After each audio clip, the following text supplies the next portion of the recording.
Hello everyone, आपका स्वागत है आपके अपने यूट्यूब के सुपर क्लासेस चैनल पर। तो आज का जो हमारा टॉपिक है, आज हम सीखने वाले हैं रेडियो एक्टिविता तथा नाभिकीय ऊर्जा। यानी ये जो लेसन हमारा 5वां है, ये लेसन 5 है। तो इसमें आज हम पढ़ेंगे रेडियो एक्टिविता तथा नाभिकीय ऊर्जा। तो आइए इसमें से जितने भी आपको थ्योरी दिए गए हैं, जितने आपके परिभाषा हैं, सब इसमें पढ़ते हैं और इसके बाद हम इसमें जो क्वेश्चन होंगे उसको भी हम इसमें कवर करेंगे। इस वीडियो में आपको 30 से अधिक क्वेश्चन आपको मिल जाएंगे इस वीडियो में। तो अब वीडियो में लास्ट तक बने रहिए। चलिए हम वीडियो को स्टार्ट करते हैं। वीडियो स्टार्ट करने से पहले हम आपको ये बता दें कि यदि आप हमारे चैनल पर पहली बार विजिट कर रहे हैं तो चैनल को सब्सक्राइब कर लीजिए और बेल आइकन प्रेस कर लीजिए। देखिए, पहला जो हमारा टॉपिक है इसमें रेडियो एक्टिविता है। तो आइए हम जान लेते हैं कि रेडियो एक्टिविता के बारे में थोड़ा बहुत इसमें जान लेते हैं कि क्या है, इसकी खोज किसने किया था, क्या होते हैं रेडियो एक्टिविता, क्या होती है, इसके बारे में थोड़ा जानते हैं हम। तो यानी इसकी डिटेल देखिए, रेडियो एक्टिविता। तो रेडियो एक्टिविता की खोज की गई थी 1896 में। ये आपसे अगर क्वेश्चन पूछा जाए पॉलिटेक्निक इंट्रेंस में या IERT इंट्रेंस एग्जाम में, अगर आपसे क्वेश्चन पूछा जाए कि रेडियो एक्टिविता की खोज कब हुई थी, अगर आपसे सन वाइज, वैसे तो दरअसल कभी सन वाइज पूछता नहीं है, लेकिन अगर पूछ दे तो आप बता ले जाएंगे क्या होगा, 1896 में हुआ था। और इसकी खोज किसने किया था, ये देखिए, ये भी इसको देख लीजिए, हेनरी बेकुरल ने किया था। किसने किया था? हेनरी बेकुरल ने किया था इसकी खोज। 2 प्रश्न यहाँ से इस तरीके से बन सकते हैं। अब इसमें आगे देखिए, आगे है कि तत्वों के गुण और जिनके कारण वो स्वतः उत्पन्न विशेष प्रकाश की किरणें, जिन्हें बेकुरल किरणें या रेडियो एक्टिव किरणें कहते हैं। यानी तत्वों, जो रेडियो एक्टिव तत्व होते हैं उनमें एक विशेष प्रकार का गुण होता है, वो जो स्वतः, इस बात को ध्यान में रखिएगा कि स्वतः विशेष प्रकार की उसमें से किरणें निकलती हैं, जिन किरणों को बेकुरल किरणें कहें या तो रेडियो एक्टिव किरणें कहें। ये आपसे दोनों तरीके से क्वेश्चन पूछ सकता है। स्वतः किरणें निकलेगी एक विशेष प्रकार की, तो उससे या तो आप बेकुरल किरणें कहेंगे या तो रेडियो एक्टिव किरणें कहेंगे। और इनमें जो उत्सर्जन होगा, इनका जो उत्सर्जन होगा, इसको कहते हैं रेडियो एक्टिविता कहते हैं। इस बात को ध्यान में रखिएगा। रेडियो एक्टिव कब कहेंगे, बेकुरल किरणें कब कहेंगे, जब इनमें स्वतः विशेष प्रकार की किरणें उत्पन्न होती है तो उसको कहते हैं, और जो इनका उत्सर्जन होता है उसको कहते हैं रेडियो एक्टिविता कहते हैं। तो ऐसे ही तत्व क्या करते हैं, रेडियो एक्टिविता का गुण प्रदर्शित करते हैं। तो जो रेडियो एक्टिविता का गुण प्रदर्शित करते हैं उन्हें रेडियो एक्टिव तत्व कहते हैं। इस बात को भी ध्यान में रखेंगे। और रेडियो एक्टिव पदार्थ के लिए देखिए 3 प्रकार की होती हैं। रेडियो एक्टिव पदार्थ से निकलने वाली जो किरणें होती हैं वो 3 प्रकार की होती हैं। तो तीनों देखिए, आइए बारीकी से हम जानते हैं एक एक कि क्या है, क्या क्या है, कौन कौन सी किरणें हैं, जो कि तीनों किरणें बहुत ही इंपॉर्टेंट हैं आपके पॉलिटेक्निक इंट्रेंस एग्जाम की दृष्टि से, बहुत ही इंपॉर्टेंट है तीनों किरणें। देखिए क्या है, ये किरणें चुंबकीय तथा विद्युत क्षेत्र, ध्यान से सुनिएगा, चुंबकीय तथा विद्युतीय क्षेत्र से विक्षोभित हो जाती हैं। इन किरणों के कण जो होते हैं क्या होते हैं, धनावेश होते हैं। किन किरणों के? अल्फा। देखिए अल्फा जो किरणें होती हैं, अल्फा किरणें में क्या कंडीशन होती है कि जो अल्फा किरणें होती हैं, ये हमारा पहला था अल्फा किरणें। तो अल्फा किरणें क्या है कि चुंबकीय, इस बात को ध्यान में सुनिए, ध्यान से सुनिएगा, ध्यान में रखिएगा, यहीं से क्वेश्चन पूछेगा आपसे कि ये किस और विक्षोभित हो जाती हैं। इस तरीके से क्वेश्चन दे देगा और आपसे पूछ देगा, ऑप्शन दे देगा। तो क्या होंगे उसमें से ऑप्शन, या तो चुंबकीय होंगे या तो विद्युत क्षेत्र होंगे। इसी दोनों साइड में विक्षोभित होती हैं, मतलब उसकी ओर आकर्षित होती हैं। विक्षोभित होने का मतलब उस साइड ओर चली जाती हैं। और ये किरणें कैसी होती हैं? धनावेशित होती हैं। ये किरणों का जो कण होता है किनके, अल्फा का, ये क्या होता है? धनावेश होता है। इस बात को भी ध्यान में रखेंगे। यहाँ से 2 क्वेश्चन बन सकते हैं। अतः इन किरणों के जो ऋणावेश प्लेट की ओर आकर्षित होती हैं। ये किरण क्या होती हैं, क्यों ऋणावेश की ओर आकर्षित होती हैं? क्योंकि ये होती हैं धन। तो जब धन होगी तो किस ओर आकर्षित होगी? ऋणावेश प्लेट की ही ओर आकर्षित होती हैं। अब इनके कुछ गुण हैं, उस गुण को भी हम जान लेते हैं कि इनका क्या गुण है। जो अल्फा कण होते हैं, देखिए अल्फा कण का जो गुण है, देखिए पहला गुण हमारा, देखिए यहाँ पहला गुण देखिए दिखाई दे रहा है कि इन किरणों के प्रत्येक कण पर 2 इलेक्ट्रॉन के तुल्य आवेश होता है। यानी 2 इलेक्ट्रॉन के तुल्य आवेश होता है। जैसे हम आपको दिखा दें, यहाँ देखिए ये He+2 ऐसे, ये देखिए ये इसमें क्या होता है, हमेशा होता है। किन में? अल्फा कण में। इस बात को ध्यान में रखेंगे। अल्फा कण में क्या होता है, ये हमेशा होता है। ये द्विआवेश युक्त हीलियम आयन है। इसको क्या कहते हैं? हीलियम आयन कहते हैं। यानी इसको इससे भी प्रदर्शित करते हैं। इससे भी प्रदर्शित इसको करते हैं। देखिए अगर आपको ये भी मिल जाए तभी ये इसका राइट आंसर होगा, अगर पूछ दे तो। अब दूसरी पॉइंट हमारी क्या है कि इनके प्रत्येक कण का द्रव्यमान जो होता है हाइड्रोजन परमाणु या प्रोटॉन के द्रव्यमान का 4 गुना होता है। 4 गुना होता है। किसके किसके, ध्यान से सुनिएगा इस प्रश्न को, इस बात को ध्यान से सुनिएगा। ये जो हमारा टॉपिक है कि इनका जो प्रत्येक कण का जो द्रव्यमान होगा वो हाइड्रोजन परमाणु या प्रोटॉन के द्रव्यमान का 4 गुना होगा। जैसे आप दिखाते हैं ना यहाँ से कि 2He4 इस तरह से दिखाते हैं ना, तो ये बोला जा रहा है कि 4 गुना होगा। इस बात को ध्यान में रखिएगा आप लोग, किसका, हाइड्रोजन परमाणु का।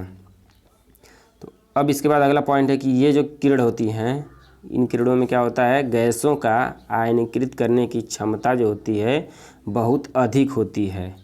इसको भी ध्यान में रखिएगा, इसकी क्षमता अधिक होती है। और जो इनका जो वेग होता है, इन किरण का जो वेग होता है वो प्रकाश के वेग का 1/10 होता है।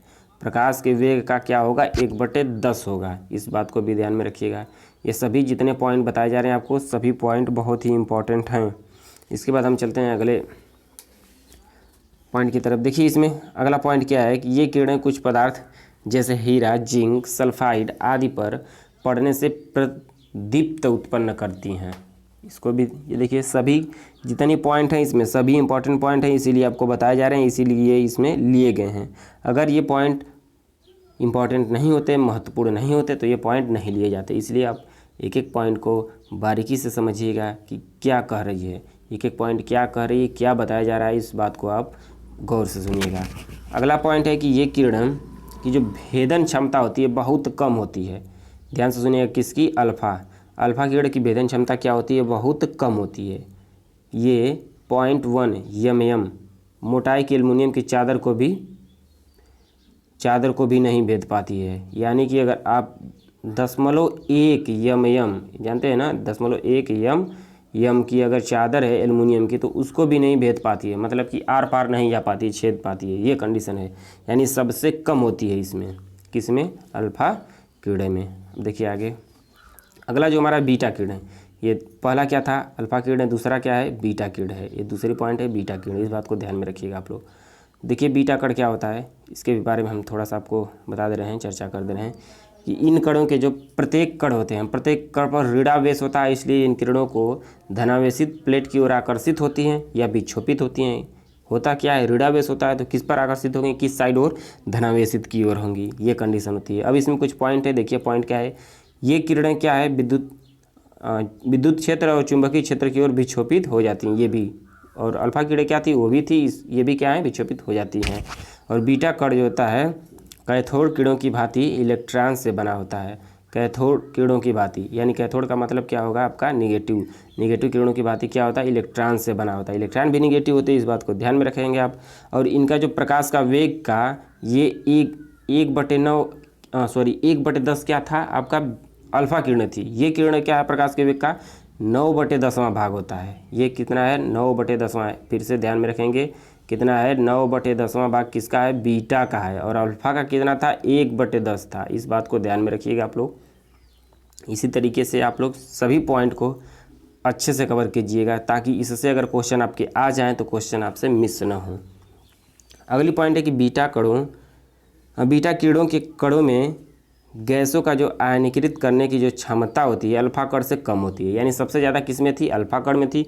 इसमें क्या होती है, उससे कम होती है। लेकिन ये भेदने की क्षमता क्या होती है, अल्फा कण से अधिक होती है। अल्फा कण में क्या था, भेदने की क्षमता बहुत कम थी, लगभग 9 के बराबर थी। वो क्या कर रहे थे कि 0.1 mm की जो एल्युमिनियम की चादर थी उसको नहीं भेद पा रहा था। ये क्या करता है, उससे अधिक भेद लेता है, यानी अल्फा से थोड़ा अधिक होता है। और जो उसमें अधिक था वो इसमें थोड़ा सा उससे कम है। इस बात को ध्यान में रखिएगा आप लोग। ये सभी जितने पॉइंट आपको बताए जा रहे हैं बिल्कुल इंपॉर्टेंट है पॉइंट, इसलिए आपको बताए जा रहे हैं। अगर आपके पॉइंट ये इंपॉर्टेंट नहीं होते तो नहीं बताए जाते। और आप सभी लोग वीडियो को लाइक कर दीजिए।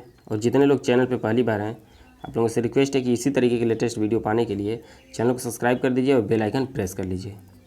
चलिए तीसरी पॉइंट हमारी है गामा किरणें। ध्यान से सुनिएगा, पहली पॉइंट थी अल्फा, दूसरी बीटा थी, तीसरी क्या है, गामा किरणें। तो गामा रे देखिए क्या होता है, इन किरणों के कणों पर कोई आवेश नहीं होता है। ये विद्युतीय क्षेत्र में विक्षोपित नहीं होती हैं। जब इन पर कोई आवेश नहीं होगा, कोई चार्ज नहीं होगा तो क्या होंगी, ये किसी ओर आकर्षित नहीं होंगी, ना ही ये प्लस होती है ना ही ये नेगेटिव होती हैं। तो क्या होती है, इस पर किसी ओर विक्षोपित नहीं होती है। किसी ओर का मतलब क्या है, विद्युतीय क्षेत्र की ओर विक्षोपित नहीं होती हैं, यानी उसकी ओर आकर्षित नहीं होती हैं। अगली पॉइंट है कि ये किरणें चुंबकीय क्षेत्र में विक्षोपित नहीं होती बल्कि सीधे निकल जाती हैं, यानी ये जहाँ जाती हैं सीधे, यानी लीनियर, यानी सीधे स्ट्रेट लाइन सीधी निकल जाएंगी। इस बात को ध्यान में रखेंगे आप कि जो गामा किरण होती हैं वो सीधे निकल जाती हैं। और दूसरी पॉइंट क्या है इसमें से, दूसरी पॉइंट है कि ये किरणें विद्युतीय तरंगों के समान दूरभेदी होती हैं।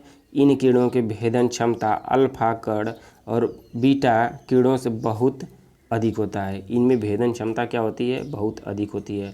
अल्फा किरण में क्या था, अल्फा किरण में 9 के बराबर कम था, उससे अधिक था बीटा में, और गामा में क्या है, उससे भी अधिक है। ये देखिए क्या इसमें कि ये लोहे की जो किरण, लोहे का जो है यानी 30 सेंटीमीटर मोटी जो चादर होती है उसको भी भेद लेता है। अल्फा किरण क्या कर रहा था, अल्फा किरण क्या कर रही थी कि 10.1 mm की जो चादर थी एल्युमिनियम की उसको नहीं भेद पा रहा था। लेकिन देखिए ये क्या कर रही है, गामा किरण क्या कर रही है कि ये वो भी किसके, लोहे की चादर है, वो भी कितनी, ये भी देखिए ये mm में था, नहीं कर पा रही थी, ये क्या है आपका 30 सेंटीमीटर है, उसके बाद भी क्या कर रही है, भेद दे रही है। तो यानी इसकी भेदन क्षमता क्या हो गई, सबसे अधिक हो गई। इन किरणों गैसों में आयनिकृत करने की क्षमता बहुत कम होती है। यानी गैस की बात करेगा तो सबसे ज़्यादा आपकी अल्फा में होगा, उसके बाद बीटा में होगा, उसके बाद हाँ इसमें गामा में होगा। यानी सबसे कम गामा में, उससे अधिक किसमें, बीटा में, और उससे अधिक अल्फा में होगा। गैसों की आयनीकृत करने की जब क्षमता होगी तब, और लेकिन भेदन करने की क्षमता होगी तो सेम इसी का उल्टा हो जाएगा। और इन कणों का प्रकाश का वेग ये लगभग बराबर होते हैं, इस बात को भी ध्यान रखिएगा आप। अल्फा कण में क्या था, अल्फा कण में क्या था कि 1/10 था, गामा में क्या था 9/10 था। इसमें क्या है, इक्वल है, बराबर है, इस बात को ध्यान में रखिएगा। देखिए आगे का पॉइंट, अगला पॉइंट देखिए, रेडियो एक्टिव विघटन का सिद्धांत है। तो रेडियो एक्टिव विघटन का जो सिद्धांत होता है उसके बारे में हम कुछ जान लेते हैं। देखिए क्या इस सिद्धांत के अनुसार रेडियो एक्टिविता का नाभिकीय गुण होता है तथा अस्थायी नाभिक वाले परमाणु अल्फा बीटा गामा किरणों का उत्सर्जन करके तब तक विघटित होते रहते हैं जब तक ये अस्थायी नाभिक में न परिवर्तित हो जाएं। इनके कहने का मतलब क्या है, देखिए हम आपको बताते हैं कि जैसे अल्फा कण उत्सर्जित होंगे तो कितने निकलेंगे, गामा कण होंगे तो कितने, इसी तरीके से बीटा निकलेंगे तो कितने होंगे, मतलब कि अस्थायी प्राप्त करने के लिए। जैसे आपका मैं आपको बता दूंगी, जैसे न्यूजीलैंड का अष्टक नियम होता है ना, न्यूजीलैंड का अष्टक नियम होता है ना, जैसे 2 8 2 होता है, तो होता है उनका। तो इसी तरीके से जो न्यूजीलैंड का अष्टक नियम होता है तो उनमें क्या होता है कि ये 8, यानी इसको हटाने के लिए 8 बनाने के लिए, हमेशा 8 बनाने के लिए तत्पर रहते हैं, सदैव 8 के लिए। तो इसी तरह इनमें है कि जब तक ये होते कितने, अस्थायी होते हैं। देखिए आप ध्यान से, ये अस्थायी होते हैं, लेकिन कब तक कहते हैं परिवर्तित होंगे, जब तक कि यह अस्थायी नाभिक में न हो जाए, ये बात होती है इसमें। तो न्यूजीलैंड का अष्टक नियम आप समझ लिए होंगे। इसके बाद देखिए क्या है, यहाँ आपका अल्फा उत्सर्जन, यानी अल्फा उत्सर्जन होगा तो क्या क्या कंडीशन होगी, ये आपको बताया जा रहा है कि अल्फा उत्सर्जन होगा तो इसमें क्या होगा, मैं आपको बता दे रहा हूँ सीधा सिंपल एक फंडा है। जब भी अल्फा होंगे तो यहाँ ध्यान से देखिएगा, एक ही बात इसमें उदाहरण में भी आपको दिखाई दे रहा है कि ये इस तरीके से आपको एग्जाम्पल में इसी तरीके से पूछ देगा, यही दे देगा और डॉट डॉट यहाँ कर देगा कितने होंगे निकलेंगे, या तो इसका मान पूछ देगा कितने निकलेंगे। तो इसके लिए देखिए मैं आपको एक सूत्र बता दे रहा हूँ, इसी सूत्र पर आप निकाल ले जाएंगे। अल्फा कण जब भी उत्सर्जित होगा, अल्फा कण उत्सर्जित होगा तो देखिए भार में, परमाणु भार में 4 की कमी होगी, 4 की कमी होगी, इस बात को ध्यान में रखिएगा। और परमाणु क्रमांक में कितने की होगी, क्रमांक में आपकी 2 की होगी कमी, 2 की कमी होगी, इस बात को ध्यान में रखिएगा। इसमें कितना, 4 में, और इसमें कितना 2 की, 4 और 2 की। जहाँ आपको 4 और 2 का रेशियो रहेगा वहाँ कितने अल्फा कण, एक अल्फा कण के लिए। अगर 2 अल्फा कण का कहेगा तो इसी में 2 से गुणा कर देंगे, यहाँ भी क्रमांक में भी भार में भी। 3 का कहेगा तो 3 से गुणा कर देंगे, 4 का कहेगा तो 4 से गुणा कर देंगे, यानी 1 के लिए आप समझ गए कितना होता है। अब आपको एग्जाम्पल में पूछे जाएंगे, प्रश्न में अभी आपको मिलेगा तो उसमें हम बताएंगे कि किस तरीके से प्रश्न पूछा जाता है और कैसे उसका आप लोग आंसर देंगे आसान तरीके से, अभी हम उसका बता देंगे। देखिए जैसे कि हम आपको बता देंगे, यहाँ देखिए अल्फा कण निकलने की संख्या के लिए क्या होता है, द्रव्यमान संख्या में परिवर्तन बटे 4 हो जाता है। तो आपको करेंगे तो उतना ही आएगा। और निकलने वाला देखिए ये बीटा कण निकलेगा, तो उसके लिए देखिए आपको ये सूत्र बहुत ही इंपॉर्टेंट है। निकलने वाले बीटा कणों की संख्या क्या होती है, 2 गुणे अल्फा कण माइनस परमाणु क्रमांक में परिवर्तन होता है। ये दोनों सूत्र आप लोग याद रख लीजिएगा, ये दोनों सूत्र आपके लिए बहुत इंपॉर्टेंट है, याद रखना है इसको, क्योंकि जब भी प्रश्न पूछेगा तो आप इस पर लगा ले जाएंगे बिल्कुल आसानी से। चलिए आगे देखिए, सभी टॉपिक मज़ेदार टॉपिक हैं। और देखिए गामा उत्सर्जन होगा, तो बीटा का तो बता दिया है, बीटा का हमने यहाँ देखिए, अगर आपको लग रहा हो बीटा का नहीं तो देखिए बीटा निकलने के लिए देखिए यहाँ है, बस कुछ है नहीं, ये सब उसी के लिए बताया जा रहा है। और गामा के लिए ये ना समझना हो तो सिर्फ एक लाइन में समझ लीजिए कि जो गामा किरण होते हैं उसमें ना ही द्रव्यमान में ना ही परमाणु क्रमांक में कोई भी परिवर्तन नहीं होता, यानी वो क्या रहते हैं, अपरिवर्तित रहते हैं। इससे जब भी पूछेगा तो पूछ देगा कण कि उनमें परमाणु भार में परमाणु क्रमांक में कितने की कमी होगी, तो क्या होंगे, ये किसी कमी नहीं होगी, अपरिवर्तित होते हैं, इस बात को ध्यान में रखिएगा। गामा क्या होंगे, अपरिवर्तित होंगे। अब देखिए बहुत ही मज़ेदार का टॉपिक जो आ गया आपका अर्ध आयुकाल, इससे खूब क्वेश्चन पूछे जाते हैं। पूरा थ्योरी आपने पढ़ लिया अभी तक, लेकिन इसमें क्या होंगे, न्यूमेरिकल जो मिलते हैं इसी पर मिलेंगे। तो इसी पर देखिए कैसे न्यूमेरिकल मिलते हैं हम सब इसको बताएंगे। क्या है, पहले अर्धायुकाल क्या है इसको हम जान लेते हैं कि किसी रेडियो एक्टिव तत्व के द्रव्यमान की आधी मात्रा के विघटन होने में जितना समय लगता है उससे उस तत्व का अर्ध आयुकाल कहते हैं। इससे T½ यानी T1/2 से प्रदर्शित करते हैं, इस बात को ध्यान में रखिएगा। जितना समय लगता है उसे उस तत्व के अर्ध आयुकाल कहते हैं, आधी द्रव्यमान की आधी मात्रा विघटन होने में। और इसका जो सूत्र होता है इन दोनों के बीच, इन दोनों की जो शेष मात्रा जो सूत्र होता है ये हमारा देखिए n = n बराबर n इक्वल है कि n0 × 1/2 की पावर n है। ये देखिए जहाँ आपका देखिए क्या दिया है, जहाँ मैं दिखा दूँगा आपको कि जहाँ n बराबर प्रारंभिक मात्रा है, n बराबर प्रारंभिक मात्रा है, t बराबर पूर्ण समय है और n बराबर अर्धायुकालों की संख्या है। जबकि आपको देखिए यहाँ एक सूत्र मिल जाएगा, सिर्फ ये सूत्र आपको याद रखने हैं, इसको याद रखना है, लर्न करना है इसको, और एक यहाँ याद करना है। मैं आपको बता दूँ 2 सूत्र, सिर्फ 2 सूत्र में आपको कोई प्रॉब्लम नहीं होगी, पूरी परेशानी पूरी समस्या का हल हो जाएगा इसी 2 सूत्र में। इसको भी क्या करना है, आपको याद रखना है। बस इन्हीं 2 सूत्र को आप याद रखेंगे, पूरा न्यूमेरिकल आपका हल चुटकियों में हो जाएगा, एकदम आसानी से हो जाएगा। मैंने इस पर वीडियो बना दिया है जम कि, इस पर काफ़ी ज़्यादा स्ट्रगल करने के बाद हमने इस पर वीडियो बनाया है, और जो वीडियो आपकी है वो जाके आप देख लीजिएगा, बहुत ही इंपॉर्टेंट वीडियो है। हम ऊपर आई बटन में आपको दे देंगे। पूरा सवाल हल करने के बाद आपको जब भी क्वेश्चन मिलेंगे, जब भी जहाँ न्यूमेरिकल मिलेगा वहाँ देख लीजिएगा, हमने एक एक न्यूमेरिकल इस पर बारीकी से बता दिया है। देखिए इसके बाद एक कंडीशन और है कि जो कि बहुत इंपॉर्टेंट है, मोस्ट इंपॉर्टेंट है। ये देखिए ये कंडीशन है कि रेडियो एक्टिव पदार्थ की जो अर्ध आयु होती है उसकी प्रारंभिक मात्रा पर निर्भर नहीं करती। आपसे कभी क्वेश्चन घुमा के पूछ देता है, प्रारंभिक मात्रा दे देगा तो उस पर अर्ध आयुकाल पूछ देगा, तो आप ध्यान में रखिएगा कि उस पर निर्भर नहीं करती, जितना रहेगा उसका उतना ही हो जाएगा। ये देखिए ये है अर्धायुकाल, इस पर जब भी पूछेगा प्रश्न तो सेम इसका राइट आंसर होता है, इस बात को ध्यान में रखिएगा आप लोग। मैंने इस पर भी बनाया है, आप वहाँ आप जाएंगे तो उसको मिल जाएगा, सभी मिल जाएगा।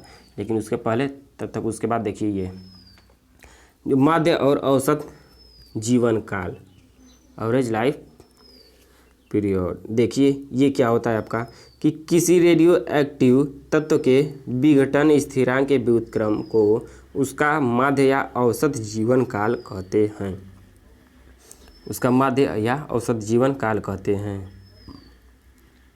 देखिए इसमें कंडीशन क्या होती है, ये देखिए जो हमारा लेमडा इस तरीके से दिखाई दे रहा है आपका, ये क्या है, विघटन स्थिरांक के व्युत्क्रम को। इस बात को ध्यान में रखिएगा आप लोग कि जो ये लेमडा = दिया है 1/k, ये जो हमारा है विघटन स्थिरांक है k, और ये क्या हमारा है जीवन काल का, ये औसत जीवन काल, यानी ये = दिया गया है। तो इस पर भी क्वेश्चन आपको खूब न्यूमेरिकल पूछे जाएंगे, इस पर भी न्यूमेरिकल आपको पूछे जाते हैं। ये IERT में, अक्सर इस पर पॉलिटेक्निक में नहीं मिलेंगे आपको, अक्सर इस पर IERT में इस पर क्वेश्चन मिलेंगे। और जो हमने बताया था कि प्रारंभिक मात्रा पर निर्भर नहीं करता है, उस पर भी क्वेश्चन आपको IERT में ही मिलेंगे, पॉलिटेक्निक में कम मिलते हैं। पॉलिटेक्निक में आपसे अल्फा किरण और गामा किरण, बीटा किरण की भेदन क्षमता पूछ लेगा, या आयनीकृत करने की क्षमता पूछ लेगा, या उससे पूछ लेगा कि कितने अल्फा कण निकलते हैं, कितने अल्फा कण से क्या निकलता है परमाणु बार में, या परमाणु क्रमांक में कितनी कमी होगी, और इसी तरीके से गामा में, बीटा में पूछ लेता है। और पूछेगा तो आपको न्यूमेरिकल पूछ देगा, लेकिन इससे थोड़े कम पूछे जाते हैं पॉलिटेक्निक में, और IERT में तो जम के इस पर पूछे जाते हैं क्वेश्चन। अगला हमारा टॉपिक है कि कृत्रिम तत्वांतरण। देखिए क्या है कि इसको क्या है, देखिए थोड़ा सा समझ लीजिए, इस पर तो आएंगे नहीं वैसे, लेकिन फिर भी समझ लीजिए क्या है कि किन्हीं, देखिए क्या है, किन्हीं तीव्रगामी कणों की बौछार कराकर किसी पदार्थ के अस्थायी नाभिक को विघटित करके एक से अधिक नाभिकों में परिवर्तित करने की जो क्रिया होती है कृत्रिम तत्वांतर या कृत्रिम विघटन कहलाती है। कहने का मतलब क्या है कि कोई तीव्रगामी कण, यानी मतलब कोई पदार्थ है, कोई अस्थायी पदार्थ नाभिक है, तो उसको क्या कर दे, तीव्र कणों से उस पर बौछार करा दे, मतलब ज़्यादा से ज़्यादा उस पर दबाव डालें, बौछार कराएं, बमबारिश करा दे, कराकर क्या करें उसमें से कि अस्थायी नाभिक को विघटित करके एक से अधिक नाभिकों में परिवर्तित कर दे। एक जो अस्थायी नाभिक है उसको तोड़ दें, तोड़ के क्या कर दें, एक से अधिक नाभिक में उसको परिवर्तित कर दें। इस प्रकार को कहा जाता है कृत्रिम विघटन कहा जाता है, या क्या कहा जाता है कि कृत्रिम तत्वांतरण कहा जाता है। इस बात को ध्यान में रखिएगा। जैसे देखिए, आपको देखिए यहाँ देखिए मिल गया, ये देखिए BE, ये देखिए आपको यहाँ इसमें हमेशा आपको द्रव्यमान संख्या और परमाणु क्रमांक दिखाई देंगे। तो ये जो है हमारा, देखिए इस पर क्या किया जा रहा है, हीलियम के ये कण की करा दिया गया, किसके साथ, बेरिलियम के साथ, इसके साथ BE के साथ करा दिया गया। तो इसको देखिए तोड़ दिया गया, कई नाभिक में तोड़ दिया गया। यहाँ देखिए कार्बन में तोड़ दिया गया है, यहाँ देखिए ये तोड़ दिया गया है। तो इसी तरीके से इसको क्या किया जाता है कि अलग अलग तोड़ दिया जाता है। इस पर किसी कण की क्या किया जाता है, बौछार करा दिया जाता है, मतलब कि इस पर मिला दिया जाता है, इस पर जोर, प्रघात, आघात, चोट पहुँचाया जाता है, उसको कई नाभिक में तोड़ दिया जाता है। ये कंडीशन होती है इसमें से। चलिए अगला पॉइंट देखिए क्या है कि कृत्रिम रेडियो एक्टिवता। देखिए क्या, वह प्रक्रिया जिसमें एक अस्थायी तत्व कृत्रिम विघटन द्वारा रेडियो एक्टिव तत्व में परिवर्तित हो जाता है, कृत्रिम रेडियो एक्टिवता कहलाता है। क्या कह रहा प्रश्न को एक बार ध्यान से समझिएगा, इसको, इस पॉइंट को ध्यान से समझिएगा। वह प्रक्रिया जिसमें अस्थायी तत्व कृत्रिम विघटन द्वारा, यानी देखिए अस्थायी तत्व हो गया, कृत्रिम विघटन द्वारा, मतलब कृत्रिम विघटन क्या आपका है, हमने बताया अभी भी कि उस पर बौछार करा देते हैं कण की, किसी कण की। तो देखिए ये देखिए बौछार किसने करा, हीलियम पर करा दिया। तो करके क्या करा है कि परिवर्तित हो जाता है कृत्रिम रेडियो। देखिए करने के बाद क्या करा है, ये भी परिवर्तित हो जा रहा है, तो ये भी परिवर्तित हो गया, तो इसको भी क्या कहा जाता है, कृत्रिम रेडियो एक्टिवता कहा जाता है। और देखिए फिर इसको ले लिया गया, इसको लेने के बाद फिर तोड़ दिया गया, तो तोड़ने के बाद देखिए यहाँ आपको मिल जाएगा SI मिल गया है सिलिकॉन, और यहाँ देखिए पॉजिट्रॉन भी मिल गया है।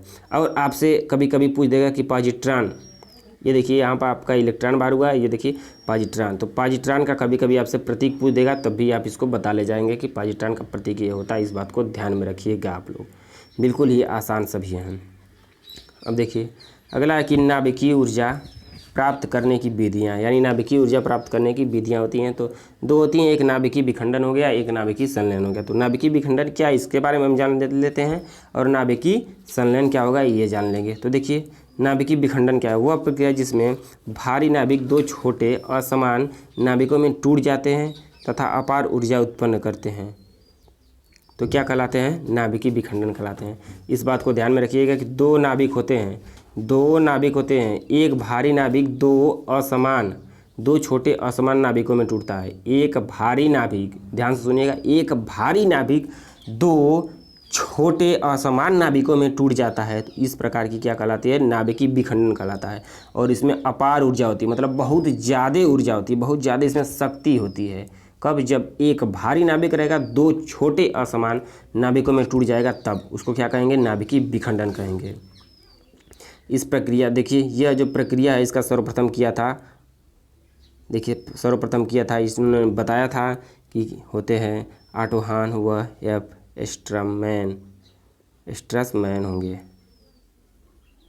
इन्होंने क्या किया था, इस प्रक्रिया का सर्वप्रथम बताया था, सबसे पहले बताया था। अब देखिए मैं आपको दिखा दे रहा हूँ, ये देखिए यूरेनियम है, ये है अब इसको क्या कह रहा है कि एक जो है भारी नाभिक दो हल्के या दो अस्थाई, देखिए दो हल्के, ये देखिए 2 बार टूट गया, इसी को क्या कहा जाता है और क्या होती है इसमें कि अपार ऊर्जा होती है। देखिए ऊर्जा भी मिल गई।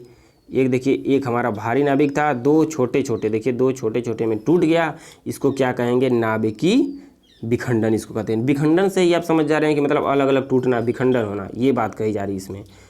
और इस अभिक्रिया से फलस्वरूप जो ऊर्जा प्राप्त होती है उसके नाभिकीय ऊर्जा कहलाती है। ये देखिए ऊर्जा आपकी यहाँ प्राप्त हो गई। तो इस बात को ध्यान में रखेंगे। नाभिकीय जो विखंडन होता है में 2 प्रकार की श्रृंखलाएँ अभिक्रिया होती है, 2 प्रकार की श्रृंखला अभिक्रिया होती है। तो इस बात को भी ध्यान रखेंगे, 2 प्रकार की श्रृंखला अभिक्रिया होती है। पहली होती है जो अनियंत्रित श्रृंखला अभिक्रिया होती है, दूसरी होती है नियंत्रित श्रृंखला अभिक्रिया होती है। अब इसमें तो नहीं, लेकिन जो क्वेश्चन पूछे जाते हैं इससे मैं उसको बता दे रहा हूँ आपको। देखिए जैसा है, जैसा देखिए है कि नाभिकीय रिएक्टर में ईंधन के रूप में, ये देखिए ईंधन के रूप में यूरेनियम, ये देखिए 235 तथा प्लूटोनियम Pu है 239 का प्रयोग किया जाता है। ईंधन के रूप में अगर आपसे पूछ दे किसका प्रयोग किया जाएगा तो ईंधन के रूप में ये प्रयोग किए जाते हैं। इस बात को ध्यान में रखिएगा आप लोग। ये दोनों जो होते हैं तब तो आपके ईंधन के रूप में प्रयोग किए जाते हैं। और देखिए इससे अगला तरीका देखिए क्या है, अगली पॉइंट में देखिए बहुत ही इंपॉर्टेंट है, ये आपको याद करने अनिवार्य है, इसी से क्वेश्चन पूछे जाएंगे। मैं पहले बता दे रहा हूँ इसी से क्वेश्चन पूछे जाते हैं। क्या है भारी जल, भारी जल से पूछ लेता आपसे, जैसे पूछ देगा इसी का सूत्र पूछ देगा तो क्या बताएंगे D2O। ग्रेफाइट का प्रयोग विमंदक के रूप में किया जाता है, यानी न्यूट्रॉनों की गति को कम करने के लिए। भारी जल या ग्रेफाइट, किसका भारी जल का या तो ग्रेफाइट का प्रयोग किसके लिए किया जाता है, न्यूट्रॉनों की गति को कम करने के लिए किया जाता है। इस बात को ध्यान में रखिएगा। ग्रेफाइट और भारी जल का प्रयोग न्यूट्रॉनों की गति को कम करने के लिए किया जाता है। अब देखिए एक कंडीशन और होती है कि कैडमियम और क्या बोरान में जो छड़ें होती है न्यूट्रॉन के आवेशित कर लेती है, अतः इनका प्रयोग विखंडन की क्रिया को नियंत्रित करने के लिए किया जाता है। इनका किसका कैडमियम का और बोरान का क्या किया जाता है, इनका नाभिकीय विखंडन की क्रिया को नियंत्रित करने के लिए किया जाता है, मतलब इसको रोकने के लिए किया जाता है। किसका कैडमियम की और बोरान की जो छड़ें होती हैं, इस बात को ध्यान में रखिएगा आप लोग। और एक जो है हमारा लास्ट इसका पॉइंट है कि द्रवित सोडियम धातु का प्रयोग शीतलक के रूप में किया जाता है। आपसे पूछ देगा कि द्रवित सोडियम धातु का प्रयोग किया जाता है, आपको ऑप्शन दे देगा, मंदक दे देगा या तो फिर दे देगा शीतलक दे देगा, तो इसका राइट आंसर क्या हो जाएगा, शीतलक हो जाएगा। शीतलक के रूप में किया जाता है, द्रवित सोडियम धातु का प्रयोग किया जाता है। अब देखिए नाभिकीय संलयन के बारे में जान लेते हैं कि नाभिकीय संलयन क्या है। नाभिकीय संलयन वह प्रक्रिया जिसमें कि 2 या 2 से अधिक हल्के तत्व के नाभिक परस्पर संयोग करके भारी नाभिक का निर्माण करते हैं, नाभिकीय संलयन कहलाते हैं। नाभिकीय विखंडन क्या था, विखंडन से ही आप समझ गए होंगे कि अलग अलग था। उसमें क्या था कि एक बड़ा रहेगा और उसके बाद विखंडित यानी अलग अलग 2 बनाएगा। और नाभिकीय संलयन में क्या है कि इसमें छोटे छोटे जो 2 होंगे वो एक बड़ा बनाएंगे, इस प्रकार की इसमें कंडीशन होती है। देखिए एग्जाम्पल के तौर पर जैसे हाइड्रोजन बम हो गया, हाइड्रोजन बम हमारा क्या हो गया, इससे कुछ इससे एक बात और कि जो नाभिकीय विखंडन से आपका क्वेश्चन पूछेगा वो परमाणु बम होते हैं, और जो नाभिकीय संलयन से पूछेगा आपका हाइड्रोजन बम हो जाएगा। तो इस बात को ध्यान में रखिएगा, इससे भी क्वेश्चन पूछे जाते हैं। इसी तरीके से सीधे पूछ देंगे कि हाइड्रोजन बम आधारित होते हैं तो नाभिकीय संलयन पर होंगे, परमाणु बम आधारित होते हैं पूछ देगा तो नाभिकीय विखंडन पर होंगे। अब देखिए इसमें देखिए 2 हल्के हल्के बना लिए, एक देखिए भारी बना लिया, हीलियम बना लिया, और इसमें भी ऊर्जा क्या हो गई, वही हो गई सेम, इसमें भी ऊर्जा होती है। तो इस प्रकार के जब भी रहेंगे तो क्या होंगे, नाभिकीय संलयन होंगे। ये सभी इंपॉर्टेंट है इसलिए मैं आपको बता रहा हूँ। अब देखिए थोड़ा सा इसमें जो इम्पॉर्टेंट टॉपिक था ये हम आपको थोड़ा सा बता दें कि कोबाल्ट के समस्थानिक, देखिए कोबाल्ट के आपको समस्थानिक यहाँ दिख रहे होंगे। कोबाल्ट के समस्थानिक का जो उपयोग मस्तिष्क में उत्पन्न ग्रंथियों को मिटाने के लिए किया जाता है। आप देखे होंगे बहुत सी मूवी देखे होंगे, जैसे बॉलीवुड मूवी देखते हैं, हॉलीवुड मूवी देखते हैं, तो आप देखेंगे कि मस्तिष्क कुछ लोगों का जो होता है, जो पहले से जो उन लोगों को याद होता है उन लोगों को मतलब भुला देने के लिए कुछ उसका प्रयोग किया जाता है। तो किसका किया जाता है, ये कोबाल्ट के समस्थानिक होते हैं। ये क्या करता है कि मस्तिष्क में उत्पन्न ग्रंथियों को मिटाने के लिए किया जाता है, तथा यह कैंसर के उपचार में भी किया जाता है। इस बात को ध्यान में रखिएगा कि कैंसर के उपचार में भी किसका रखा जाएगा, कोबाल्ट। और कोबाल्ट कितने का रखा जाएगा आपसे ये कोबाल्ट के समस्थानिक है, इस बात को ध्यान में रखिएगा। कोबाल्ट आपको दे देगा एसएससी, ऐसे भार याद रखना है आपको 60, परमाणु क्रमांक तो होगा वही समस्थानिक है, तो ये तो आपका बराबर होगा, लेकिन कोबाल्ट 60 का प्रयोग किया जाता है, इस बात को ध्यान में रखिए, कोबाल्ट 60 का प्रयोग किया जाता है।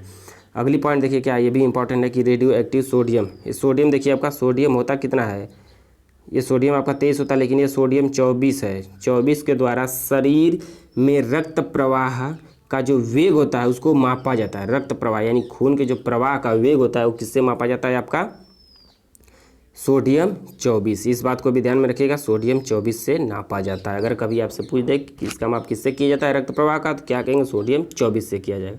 हाँ, ये बात है कि जब भी आपको मिलेगा तो सोडियम केवल नहीं मिलेगा, आपको सोडियम 24 मिलेगा इसके साथ में। अब इसके बाद क्या देखिए, आयोडाइड है, ये आयोडीन है। उसके बाद क्या दिया है, 131 का प्रयोग जो होगा, देखिए थायराइड ग्रंथि की क्रियाशीलता ज्ञात करने के लिए किया जाता है। क्या होगा, थायराइड ग्रंथि की क्रियाशीलता ज्ञात करने के लिए किया जाता है। किसका, आई। इस तरीके से आपको 131 मिलेगा भार के रूप में, अगर मिलेगा तभी रहेगा, नहीं तो नहीं होगा। इसके बाद हमारा लास्ट टॉपिक है, लास्ट क्या है देखिए, लास्ट पॉइंट हमारी है कि कार्बन 14 का प्रयोग पुरानी वस्तुओं के आयु निर्धारण के लिए किया जाता है। यानी कि जो पहले से जो वस्तु हैं, जैसे आपने कहीं सुना होगा कि किसी का इसका निर्माण हुआ, इसका पुरानी इतने हज़ारों साल पहले उपस्थित हुए, मतलब कि पहले क्या थे, लोग दब गए थे, तो इसका जैसे किसी मंदिर का निर्माण हुआ कि इतने साल बाद उद्गार हुआ, इनका उत्पन्न हुआ, तो उसको कैसे पता लगाया जाता है कि कितनी वो पुरानी है, कितनी साल पुरानी है, कितनी 100 साल पुरानी, कितने वर्षों पुरानी है, तो इसी का प्रयोग किया जाता है कार्बन 14 का। कार्बन 14 इसको डेटिंग कहा जाता है, इस बात को ध्यान में रखिएगा, कार्बन 14 का ही किया जाता है। किसका, पुरानी वस्तुओं के आयु का निर्धारण किया जाता है इससे, इस बात को ध्यान में रखिएगा। अब हम लोग आते हैं क्वेश्चन की तरफ।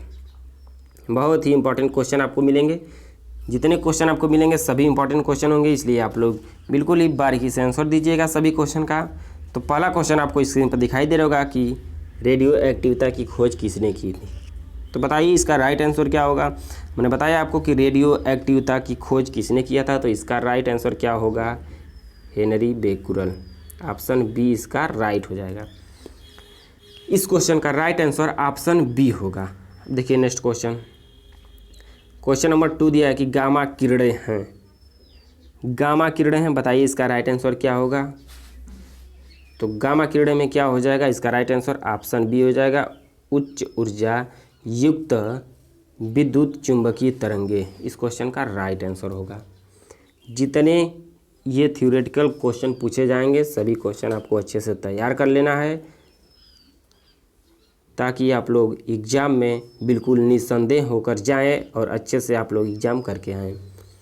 क्वेश्चन नंबर 3 देखिए, ये देखिए 2005 में और 2010 में दोनों में पूछा गया, जो कि हमने अभी बताया था।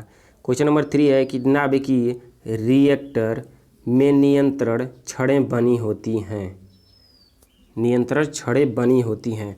तो किसकी किसकी छड़ें बनी होती हैं ये बताना है आपको। मैंने क्या बताया था आपसे, ऑप्शन में मैंने 2 बताया था, तो इसमें देखिए एक आपका दिखाई दे रहा है, तो इसमें बताइए क्या है। हमने ऑप्शन में आपका क्या क्या बताया था, जैसे बी बताया था, बोरान बताया था, और क्या सी बताया था। तो बताइए इसमें से क्या है, आपको क्या मिला है। जैसे देखिए यहाँ कैडमियम मिल गया, यानी बोरान का ये है, और क्या है सी कैडमियम है। तो दोनों में से कोई रहेगा तो उसका ट्रिक कर लेंगे। तो यानी इसमें क्या आपको मिल गया, कैडमियम मिल गया, तो इस क्वेश्चन का राइट आंसर ऑप्शन सी होगा। इस क्वेश्चन का राइट आंसर ऑप्शन सी हो जाएगा। बिल्कुल इसी तरीके से आप लोगों को सारे क्वेश्चन करने हैं। देखिए नेक्स्ट क्वेश्चन, अगला क्वेश्चन देखिए, अगला क्वेश्चन न्यूमेरिकल है कि किसी रेडियो एक्टिव तत्व का अर्ध आयुकाल 10 वर्ष है, उस पदार्थ की 10 ग्राम मात्रा कितने समय में 1.25 ग्राम रह जाएगी। ऑप्शन ए है 20 वर्ष, ऑप्शन बी है 30 वर्ष, ऑप्शन सी है 40 वर्ष, ऑप्शन डी है 50 वर्ष। बताइए क्या होगा इस क्वेश्चन का राइट आंसर, बताइए क्या होगा, फटाफट आप लोग बताइए सभी लोग।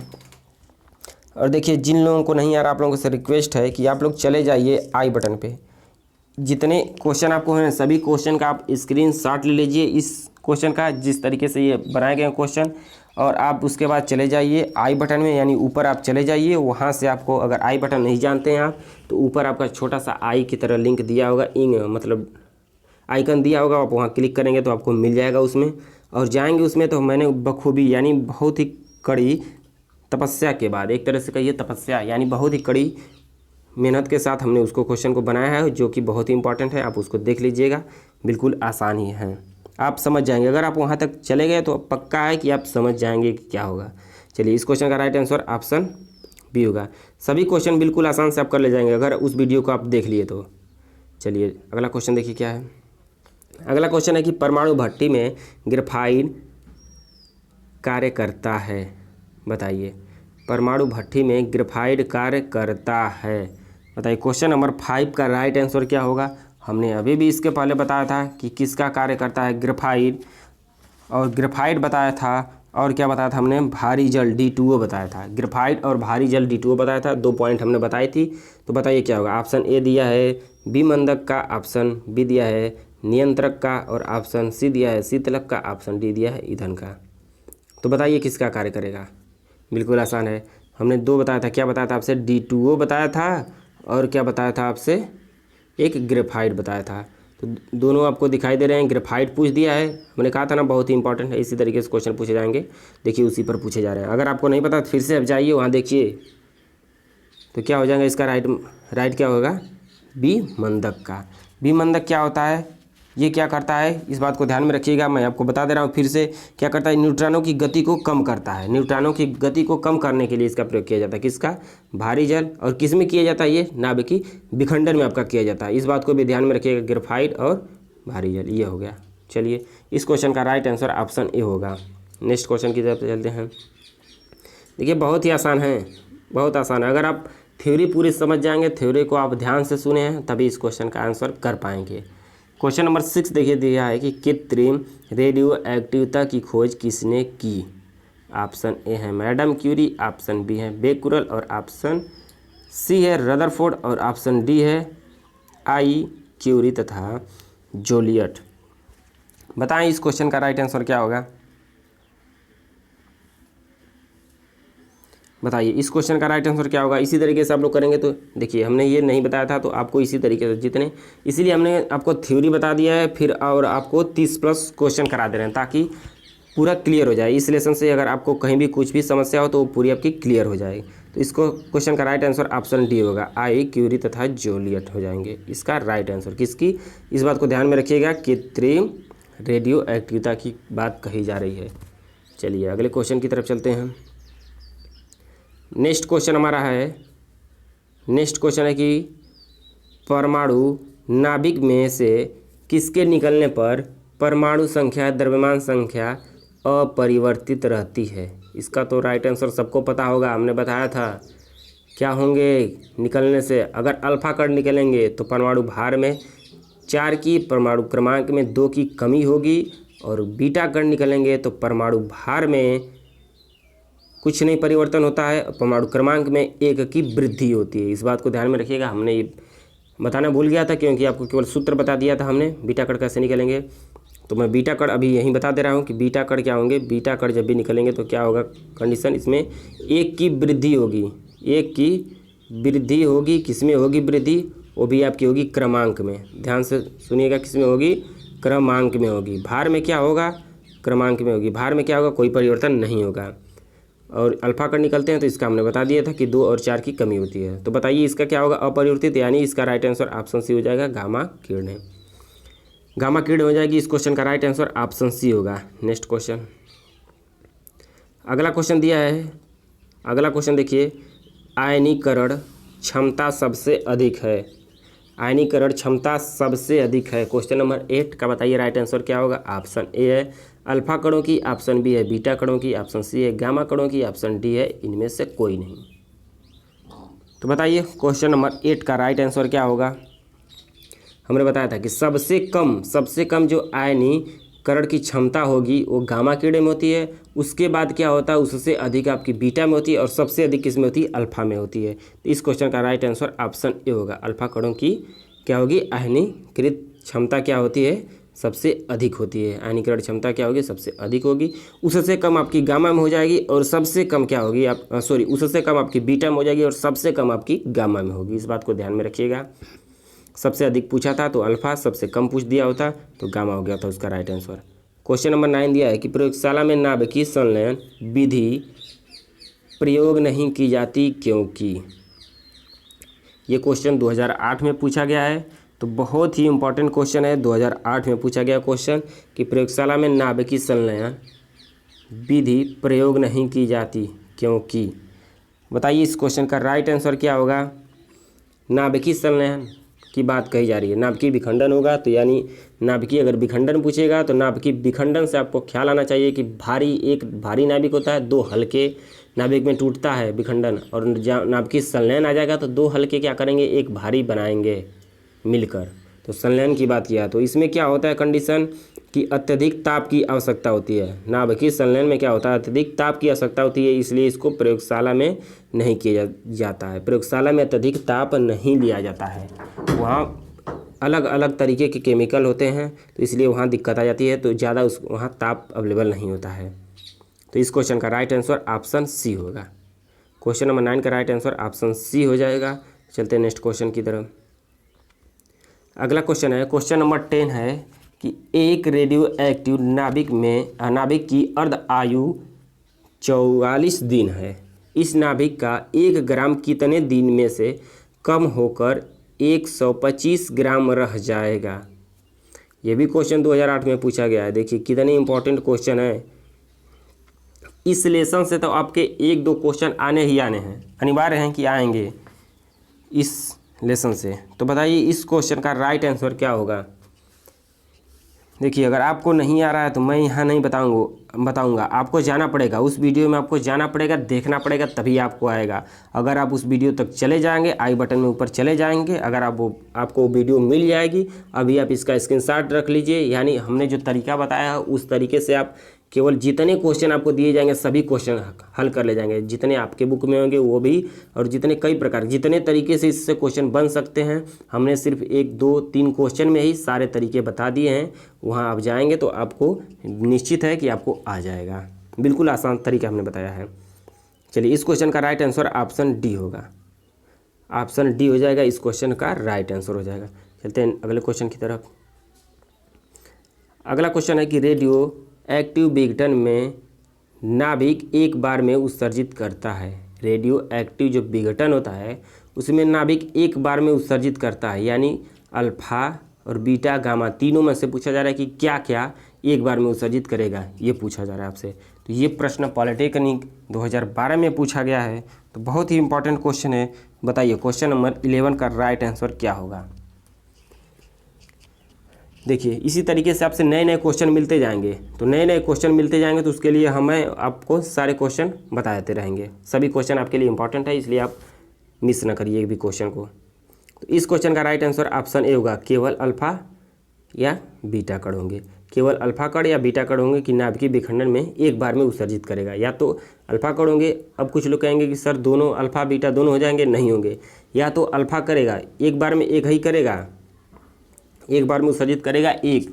अगर अल्फा कर दिया तो बीटा नहीं रहेंगे, बीटा कर दिया तो अल्फा नहीं रहेगा, केवल एक रहेगा। इस क्वेश्चन का राइट आंसर ऑप्शन ए हो जाएगा। अगला क्वेश्चन देखिए, क्वेश्चन नंबर 12 दिया है कि किसी परमाणु से बीटा कण के उत्सर्जन का तात्पर्य है, यानी बीटा कण के उत्सर्जन का तात्पर्य है। ऑप्शन ए है बाह्य कोश से 1 इलेक्ट्रॉन निकलेगा, और ऑप्शन बी है नाभिक से 1 इलेक्ट्रॉन निकलेगा, ऑप्शन सी है नाभिक के न्यूट्रॉन तथा प्रोटॉन एवं इलेक्ट्रॉन में बदलना, ऑप्शन डी है नाभिक के प्रोटॉन तथा न्यूट्रॉन तथा इलेक्ट्रॉन में बदलना। तो बताइए क्या होगा। बीटा कण उत्सर्जन का तात्पर्य हमने क्या बताया आपको, बीटा कण निकलेंगे तो परमाणु क्रमांक में क्या होगी, 1 की वृद्धि होगी। अब आपसे देखिए परमाणु क्रमांक न लिख करके आपको इलेक्ट्रॉन प्रोटॉन न्यूट्रॉन लिख दिया गया, तब क्या करेंगे इसके लिए, इलेक्ट्रॉन प्रोटॉन न्यूट्रॉन, इसके लिए भी हमने एक ट्रिक बताया आपको। आप जाएंगे परमाणु संरचना में, यानी लेसन 4 में आप जाएंगे तो वहाँ आपको मिल जाएगा। ये हमने ट्रिक बताया है, कैसे ये बराबर होते हैं, कैसे इनका सूत्र होता है, कैसे निकाला जाता है, सब हमने बता दिया। आप जाएंगे तो वहाँ आपको मिल जाएगा। यानी आप अगर सारी वीडियो आप देख रहे हैं तो श्योर है कि आपका पॉलिटेक्निक में अच्छी रैंक आने ही आने हैं। तो क्वेश्चन नंबर 12 का बताइए राइट आंसर क्या होगा। इस क्वेश्चन का राइट आंसर क्या होगा आपका सी हो जाएगा। सी इस क्वेश्चन का राइट आंसर हो जाएगा। न्यूट्रॉन तथा प्रोटॉन एवं इलेक्ट्रॉन में बदलना हो जाएगा। क्या करेंगे, जब इससे निकल जाएगा तो बदल जाएंगे। परमाणु क्रमांक तो बदलेगा, परमाणु क्रमांक बदलेगा तो इलेक्ट्रॉन बदलेगा, इलेक्ट्रॉन बदल जाएगा तो न्यूट्रॉन भी बदल जाएगा, न्यूट्रॉन बदलेगा प्रोटॉन। यानी इस तरीके से आप देख लेंगे वहाँ जाके कैसे बराबर होते हैं। चलिए देखिए अगला पॉइंट क्या है। नेक्स्ट क्वेश्चन आपसे पूछा जा रहा है कि निम्न में से बीटा कण है। निम्न में से बीटा कण है। अगर आप जाएंगे आपको जो इम्पोर्टेंट पॉलिटेक्निक के लिए जो इम्पोर्टेंट 110 प्लस क्वेश्चन कराए गए हैं आपको वो भी आई बटन में मिल जाएगा, वो भी देख लीजिएगा। यानी वो सब जितने बताए गए हैं सभी, इसमें से 1-2 क्वेश्चन भी उसमें भी मिल जाएंगे। तो सभी इंपॉर्टेंट क्वेश्चन है, इसलिए आप ध्यान में रखिएगा सभी बात को। क्वेश्चन नंबर 13 का बताइए राइट आंसर क्या होगा। इसका क्या होता है, मैंने बताया आपको कि क्या होंगे, बीटा कण में क्या होता है, एक की कमी होती है, वृद्धि होती है किसमें, क्रमांक में। तो इस क्वेश्चन का राइट आंसर ऑप्शन बी होगा। ऑप्शन बी होगा वृद्धि होती है, किसकी होती है, वृद्धि होती है एक की। तो वृद्धि होगा तो आपको निगेटिव यहाँ दिखाया जाएगा इस तरीके से। इस क्वेश्चन का राइट आंसर ऑप्शन बी होगा। चलते हैं नेक्स्ट क्वेश्चन की तरफ। अगला क्वेश्चन देखिए 14 नंबर का क्वेश्चन है। क्वेश्चन नंबर 14 देखिए दिया गया है आपसे रेडॉन Ra दिया गया है और आपको परमाणु क्रमांक दे दिया गया, परमाणु भार दिया गया। पूछ रहा है कि अल्फा का उत्सर्जित होने पर नया परमाणु किस समूह में उपस्थित होंगे, ये बताना। ये क्वेश्चन 2007 में पूछा गया है, बिल्कुल ध्यान दीजिए, 2007 में पूछा गया क्वेश्चन। अब चलिए हम अल्फा का निकाल देते हैं। आपको थोड़ा सा हिंट यहाँ दे देते हैं, जबकि मैंने बताया लेकिन फिर भी आपको हिंट दे रहा हूँ। यहाँ पे क्या दिया है आपको, यहाँ देखिए तत्व दे दिया है, Ra दिया है, यहाँ दे दिया आपका 200 देखिए 26 ये दिया है। थोड़ा अच्छे से इसको लिख ले रहे हैं, मान लेना है कि ये दिया है 226 ये है, और यहाँ क्या आपका 88। पूछ क्या रहा है, इसमें से कितना निकालना है, अल्फा कण निकालना है। तो अल्फा कण हमने बताया कि उत्सर्जित होंगे, क्या होंगे, भार में क्या होगी, कमी हो जाएगी, कितने की, 4 की। तो यहाँ कितना है आपका 226 है, तो यहाँ क्या कर लीजिए आप, यहाँ 222 कर लीजिए। 222 करेंगे। अब इसके बाद क्या करेंगे, x यानी Ra है तो Ra रहने देंगे, और क्रमांक में क्या कर देते हैं 2 की। तो यहाँ बताइए 88 है तो यहाँ 86 हो जाएगा। अब आपको पता है कि 86 किस में आते हैं, 86 किस में आते हैं, मैं यहाँ आपको बता दूँ कि अक्री में आते हैं, अक्री गैस। तो अक्री गैस में आते हैं, अक्री गैस। तो बताइए अब तो बता सकते हैं कि इसका राइट आंसर क्या होगा। इसका राइट आंसर क्या होगा, अक्री गैस को और क्या कहते हैं, नोबेल गैस कहा जाता है। और क्या कहा जाता है इसको, और कहा जाता है ऑप्शन ए शून्य कहा जाता है। शून्य ग्रुप का होता है, जीरो ग्रुप का होता है, जीरो समूह कहा जाता है। इस बात को ध्यान में रखिएगा। ये इसका राइट आंसर ऑप्शन ए होगा। इस क्वेश्चन का राइट आंसर ऑप्शन ए होगा।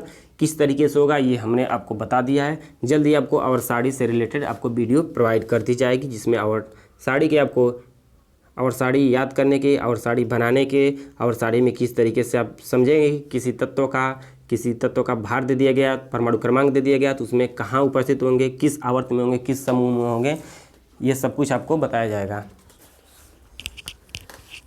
तो चलिए चलते हैं अगले क्वेश्चन पर। अगला क्वेश्चन हमारा दिया है, इसमें से पूछ रहा है बीटा का उत्सर्जित होने पर पदार्थ होगा। तो इस क्वेश्चन का राइट आंसर क्या होगा, जल्दी फटाक से बताइए आप लोग, सभी लोग बताइए, फटाफट बताइए, थोड़ा जल्दी करिए, फटाफट बताइए इस क्वेश्चन का राइट आंसर क्या होगा। हमने क्या कहा था, परमाणु क्रमांक में क्या होगा, परमाणु क्रमांक में एक की वृद्धि होगी, भार में किसी की नहीं होगी। देखिए भार कितना है, 234 है। 234 देखिए किस में है, इसमें भी है 234, इसमें भी है। परमाणु क्रमांक में एक की वृद्धि होगी, तो यहाँ 90 है, यहाँ देखिए तो 91 वाला कौन होगा, ऑप्शन बी इस क्वेश्चन का राइट आंसर होगा। देखिए इसी तरीके से आपको बिल्कुल आसान क्वेश्चन पूछे जाएंगे। इस क्वेश्चन का राइट आंसर ऑप्शन बी होगा। चलते हैं नेक्स्ट क्वेश्चन की तरफ। इसी तरीके से आपको बिल्कुल आसान क्वेश्चन पूछे जाएंगे और आपको थोड़ा सा समझने में दिक्कत होगी, तो इस बात को ध्यान में रखिएगा। हमने सारा इसका सलूशन आपको बता रहे हैं इसीलिए। अगला क्वेश्चन दिया कि अल्फा कण उत्सर्जित होने पर नए तत्व का किस, यानी भार और क्रमांक पूछा जा रहा है। तो अल्फा कण निकालना है, तो देखिए कितनी आसान है। ये देखिए आपको इसको थोड़ा सा जूम कर देता हूँ, 238 देखिए दिया है, 238 दिया है। तो अल्फा कण उत्सर्जित होंगे तो कितने अल्फा कण निकलने, एक अल्फा कण। तो 238 है तो एक अल्फा कण निकलेगा, तो इसमें क्या हो जाएगी, कमी हो जाएगी, तो यानी 234 हो जाएगा। तो देखिए कहाँ 234 दिखाई दे रहा है, एक यहाँ 234 मिला, एक यहाँ 234 मिला। इस तरीके से आप कम समय में कर ले जाएंगे। और देखिए ये यूरेनियम है, यानी ये 90 मिल गया आपका। तो ये 92 मिल गया, 92 मिलेगा तो अल्फा कण निकलेंगे तो इसमें भी कमी हो जाएगी 2 की, तो यहाँ कितने होंगे 90 होंगे। देखिए किस में 90, इसमें 91, इसमें 90, तो इसलिए इसका राइट आंसर ऑप्शन ए होगा। देखिए कितना आसान सा है, ऑप्शन ए इस क्वेश्चन का राइट आंसर हो जाएगा। इसी तरीके से आप लगा ले जाएंगे सभी क्वेश्चन। चलिए अगला क्वेश्चन देखिए, अगला क्वेश्चन दिया है कि गामा बी किरण की चाल का प्रकाश की चाल से तुलना करने में संबंध कौन सा सही होगा। तो बताइए इस क्वेश्चन का, ये हमने आपको उस क्वेश्चन में भी कराया, उस सेट में भी कराया है, जो इंपॉर्टेंट पॉलिटेक्निक के 110 प्लस महत्वपूर्ण क्वेश्चन है उसमें भी कराया है। तो बताइए इस क्वेश्चन का राइट आंसर क्या होगा। इस क्वेश्चन का राइट आंसर क्या होगा, ये बराबर होती हैं, ऑप्शन बी इस क्वेश्चन का सही हो जाएगा। राइट आंसर ये क्या होती हैं, बराबर होती हैं। अगला क्वेश्चन देखिए क्या है, अगला क्वेश्चन हमारा 18वां क्वेश्चन है, क्वेश्चन नंबर 18 है कि गामा किरणें की भेदन क्षमता होती है। गामा किरणें की भेदन क्षमता कहा जा रहा है। आपको ख्याल होगा कि हमने बताया था कि क्या होती है, 30 सेंटीमीटर की, वो भी किसकी, लोहे की जो चादर थी उसको भी क्या कर देता है, ये भेद देता है गामा किरण। तो बताइए इस क्वेश्चन का राइट आंसर क्या होगा। इस क्वेश्चन का राइट आंसर क्या होगा, इस क्वेश्चन का राइट आंसर ऑप्शन ए होगा। अल्फा तथा बीटा क्या होती है, दोनों प्रकार की जो किरण होती है उससे अधिक होती है। इस बात को ध्यान में रखेंगे। अब अगला क्वेश्चन देखिए क्या है, अगला क्वेश्चन देखिए आपका फिर से आ गया कि 3 अर्ध आयुकाल के पश्चात किसी रेडियोएक्टिव तत्व की प्रारंभिक मात्रा कितने प्रतिशत शेष अंश शेष रहेगा। कितने प्रतिशत यहाँ से पूछा दिया गया है। तो इस बात को आप थोड़ा सा जाइएगा न्यूमेरिकल पर, इस क्वेश्चन का स्क्रीनशॉट ले लीजिएगा। हमने प्रतिशत पर नहीं बताया है, तो आप इसका सलूशन कर लेंगे। सलूशन करने के बाद इसको प्रतिशत में कन्वर्ट कर दीजिएगा, इसका आंसर आ जाएगा।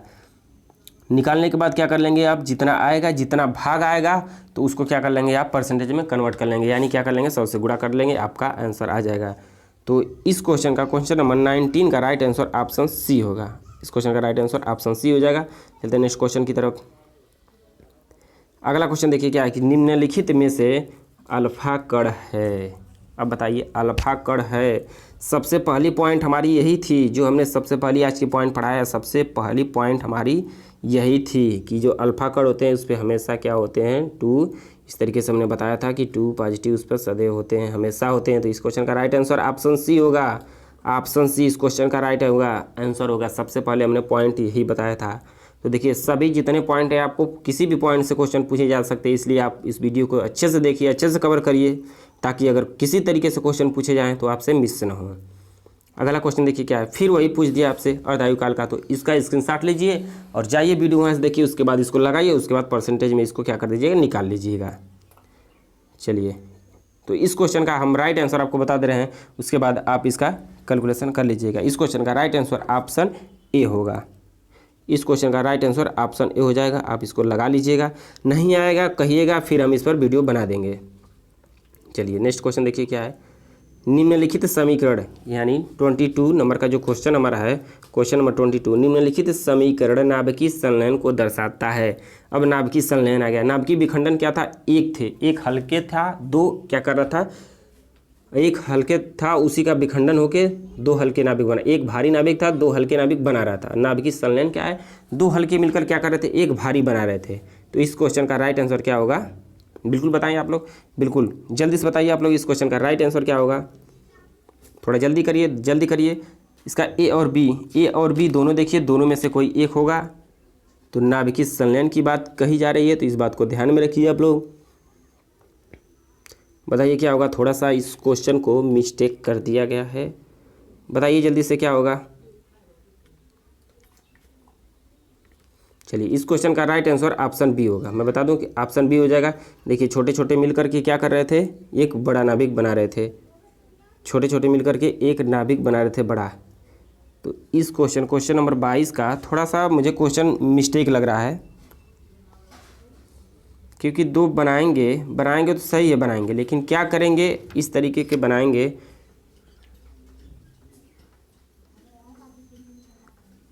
जैसा कि मैं आपको दिखा दूं, मैं आपको यहाँ दिखाना चाहूँगा कि जो इसका होता क्या है। आप, मैं इसको दिखा दे रहा हूँ, आप समझ लीजिएगा कि जो नाभिकीय संलयन होता है उसका ये होता है। मुझे ऑप्शन में कुछ अजीब लग रहा है, मतलब कि सही नहीं लग रहा है, सटीक नहीं लग रहा है।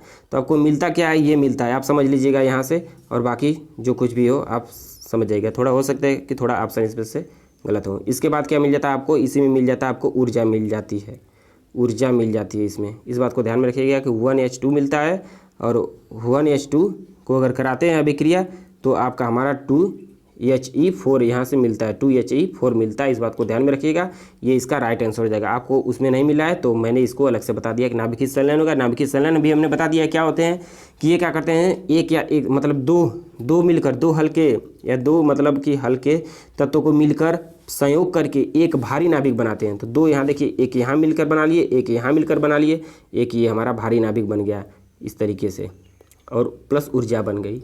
चलिए अगले क्वेश्चन की तरफ चलते हैं। अगला क्वेश्चन है कि नाभिकीय रिएक्टर कौन सा कार्य करता है। तो बताइए नाभिकीय रिएक्टर कौन सा कार्य करता है। तो इस क्वेश्चन का बताइए, क्वेश्चन नंबर 23 का राइट आंसर बताइए क्या होगा। क्वेश्चन नंबर 23 का राइट आंसर होगा बी, नियंत्रित ढंग से नाभिकीय ऊर्जा का उत्पादन करता है। इस क्वेश्चन का राइट आंसर ऑप्शन डी होगा। इस क्वेश्चन का राइट आंसर क्या हो जाएगा, ऑप्शन डी। चलते हैं अगले क्वेश्चन की तरफ। अगला क्वेश्चन देखिए क्या है। अगला क्वेश्चन कि नाभिकीय परिवर्तन आपसे दिया गया है कि नाभिकीय परिवर्तन ये दे दिया गया है, पूछ रहा है कि अल्फा कण उत्सर्जित होंगे तो क्या होगा, बताना इसमें से। तो क्या कर लेंगे आप, कितने अल्फा कण उत्सर्जित हो रहे हैं ये पूछा जा रहा है। तो अल्फा कण कितने उत्सर्जित होंगे ये क्या पूछा जा रहा है, तो आप इसको किस तरीके से बताएंगे। अल्फा कण देखिए ऊपर दे दिया गया है, तो क्या होता है अल्फा कण निकलने का तरीका क्या होता है, परमाणु भार ऊपर देखिए कितना है और नीचे देखिए कितना है, 2 ही का अंतर है, ऊपर 4 का अंतर है। तो सीधी सी बात है, एक इसका राइट आंसर हो जाएगा, कुछ करने की आवश्यकता नहीं है। अगर नहीं आपको आ रहा है, ज़्यादा की अंतर है, तो आप जाइए सूत्र हमने जो बताया था उस पर जाइए, वहाँ आपसे मिल जाएगा। क्वेश्चन नंबर देखिए 25 का, बताइए राइट आंसर क्या होगा। बताइए इसका राइट आंसर क्या होगा, बनेगा तो क्या बनेगा ये बताना है आपको। तो क्वेश्चन नंबर 25 का बताइए राइट आंसर हो जाएगा ड्यूटीरियम। इसका क्या बन जाएगा, 1H2 बन जाएगा। ये इस तरीके से बन जाएगा, ये जब समीकरण होगा तो इस बात को ध्यान में रखिएगा, 1H2 ड्यूटीरियम हो जाएगा। इस क्वेश्चन का राइट आंसर ऑप्शन सी होगा। नेक्स्ट क्वेश्चन, क्वेश्चन नंबर 26 दिया कि हाइड्रोजन बम किस सिद्धांत पर आधारित करता है। तो ये हमने बता ही दिया था कि हाइड्रोजन बम किस पर करता है, नाभिकीय संलयन पर करता है। अगर आपको पूछ दे कि परमाणु बम, तो नाभिकीय विखंडन पर हो जाएगा। हाइड्रोजन बम ऑप्शन ए इस क्वेश्चन का राइट आंसर होगा। इस क्वेश्चन का राइट आंसर ऑप्शन ए होगा। देखिए अगला क्वेश्चन, नेक्स्ट क्वेश्चन क्या है, 27 नंबर का क्वेश्चन देखिए क्या है। 27 नंबर का क्वेश्चन आपको आ गया, देखिए 2005 में पूछा गया है, बिल्कुल इसी सेम समझ लीजिए, सेम यही क्वेश्चन हमने कराया है। आप जाइए वहाँ से देखिए, स्क्रीनशॉट लीजिए, उसके बाद इसको रख लीजिए। सारे क्वेश्चन हल करने के बाद आप जाइएगा वीडियो, उस वीडियो को देख लीजिएगा। अगला क्वेश्चन है कि विल्सन अभ्रक में कौन सा कोई चिन्ह नहीं छोड़ता। ऑप्शन ए इलेक्ट्रॉन, और ऑप्शन बी है प्रोटॉन, ऑप्शन सी है अल्फा कण, ऑप्शन डी है न्यूट्रॉन। तो आप सभी लोग कमेंट करते रहिए, जल्दी से फटाफट आप लोग कमेंट करते रहिए, आंसर बताते रहिए। मैं बता दूं कि इस क्वेश्चन का, क्वेश्चन नंबर 28 का राइट आंसर ऑप्शन डी होगा, न्यूट्रॉन। न्यूट्रॉन हो जाएगा इसका राइट आंसर। अब चलते हैं नेक्स्ट क्वेश्चन की तरफ। अगला क्वेश्चन देखिए दिया है कि नाभिकीय रिएक्टर में नियंत्रण छड़ें किस लिए प्रयोग में लाई जाती हैं। तो ये हमने बताया था कि क्या करती है, कम करने के लिए, न्यूट्रॉनों की गति को क्या करने के लिए, कम करने के लिए। तो इस क्वेश्चन का राइट आंसर ऑप्शन बी हो जाएगा, कम करने के, अभिक्रिया की गति को क्या कर देगा, कम कर देगा। इस क्वेश्चन का राइट आंसर ऑप्शन बी हो जाएगा। अब देखिए क्वेश्चन नंबर 30 क्वेश्चन देखिए दिया गया कि एक तत्व यक्स एक अल्फा कण उत्सर्जित करता है और वाई बनाता है। तो यक्स तथा वाई है, यक्स तथा वाई है, ये पूछा जा रहा है। तो इस क्वेश्चन का राइट आंसर क्या हो जाएगा, न्यूक्लियाइड हो जाएगा, न्यूक्लियाइड, ऑप्शन डी। इस क्वेश्चन का राइट आंसर ऑप्शन डी हो जाएगा। इसको नोट कर लीजिएगा, ये क्वेश्चन आपको नया है, नया मिल गया होगा। चलिए नेक्स्ट क्वेश्चन की तरफ। अगला क्वेश्चन दिया कि परमाणु बम निम्न में से किस पर सिद्धांत आधारित है। तो परमाणु बम नाभिकीय किस पर है, परमाणु बम नाभिकीय विखंडन पर। इसका राइट आंसर ऑप्शन बी हो जाएगा, नाभिकीय विखंडन। नाभिकीय संलयन पर क्या होता है, हाइड्रोजन बम होता है। इस बात को ध्यान में रखेंगे। अगला क्वेश्चन हमारा देखिए क्या है। अगला क्वेश्चन है कि नाभिकीय विखंडन अभिक्रिया में एक तत्व का नाभिक। तो इस क्वेश्चन का राइट आंसर क्या होगा, बताइए फटाक से आप लोग जल्दी जल्दी। इस क्वेश्चन का राइट आंसर ऑप्शन डी होगा, कुछ प्रारंभिक क्या होगा, ऑप्शन डी इसका राइट आंसर हो जाएगा। कुछ प्रारंभिक नाभिकीय कण खोकर 2 या अधिक छोटे नाभिक में टूट जाता है, नाभिकीय विखंडन होता है, ये कंडीशन होती है। अगला क्वेश्चन देखिए क्या है।